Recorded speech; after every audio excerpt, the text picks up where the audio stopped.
Test and exam இந்த ரெண்டு வேர்ட்ஸும் டீச்சர்ஸோடையும் ஸ்டூடெண்ட்ஸோடையும் மட்டும்தான் கனெக்டடா என்ன? இது வந்து எல்லாரோடையுமே கனெக்டட் அப்படின்னு நினைக்கிறேன். ஆனா அதிகப்படியா நம்ம வந்து எக்ஸாம்ன்ற வேர்டை யூஸ் பண்றோம். ஸோ இந்த டெஸ்ட்டுக்கும் எக்ஸாமுக்கும் உள்ள டிஃபரன்ஸ் வந்து இன்னைக்கு பாயிண்ட் அவுட் பண்ணலாம் அப்படின்னு நினைக்கிறேன். டெஸ்ட்ன்றது வந்து ஸ்மாலர் லெவல்ல வித் லெஸ் கான்டென்ட் கண்டக்ட் பண்றது தான் வந்து டெஸ்ட்.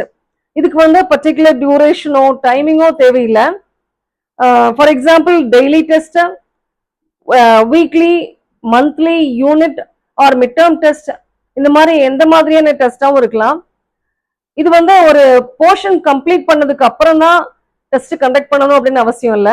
ஈவன் ஒரு பேஜ் முடிச்சிருந்தாலும் ஒரு பேராகிராஃப் கம்ப்ளீட் பண்ணியிருந்தாலும் கூட அதுல நம்ம வந்து டெஸ்ட் வைக்கலாம். அனௌன்ஸ் பண்ணிட்டு தான் வைக்கணும் அப்படின்னு கிடையாது. சர்ப்ரைஸ் டெஸ்ட் கூட கண்டக்ட் பண்ணலாம். ஆனா எக்ஸாம்ன்றது வந்து ப்ராடர் லெவல்ல வித் லார்ஜ் கான்டென்ட் ஒரு ஸ்ட்ரக்சரோட ஸ்டாண்டர்டோட கண்டக்ட் பண்றது. இது வந்து ஒரு கோர்ஸோட பிகினிங்லயோ அல்லது எண்ட்லயோ கண்டக்ட் பண்ணுவாங்க. இதனுடைய நோக்கம் வந்து அட்மிஷன் இல்ல ப்ரொமோஷன். சில ஸ்கூல்ஸ்ல வந்து 3 டேர்ம்ஸ் இருக்கும். அந்த 3 டேர்ம்ஸோட எண்ட்ல வந்து டெர்மினல் எக்ஸாம்ஸ் அப்படின்னு கண்டக்ட் பண்ணுவாங்க. இன்னும் சில ஸ்கூல்ஸ்ல பிளஸ் காலேஜஸ்ல வந்து செமஸ்டர் எக்ஸாம்ஸ் அப்படின்னு கண்டக்ட் பண்ணுவாங்க. இந்த எக்ஸாம்ஸ் எல்லாமே வந்து ப்ரையரா அனௌன்ஸ் பண்ணிடுவாங்க. அதோடைய டேட்டு, டியூரேஷன் எல்லாமே அனௌன்ஸ் பண்ணிடுவாங்க. ஸோ ப்ரிப்பேர் பண்றதுக்கு டைம் இருக்கும்.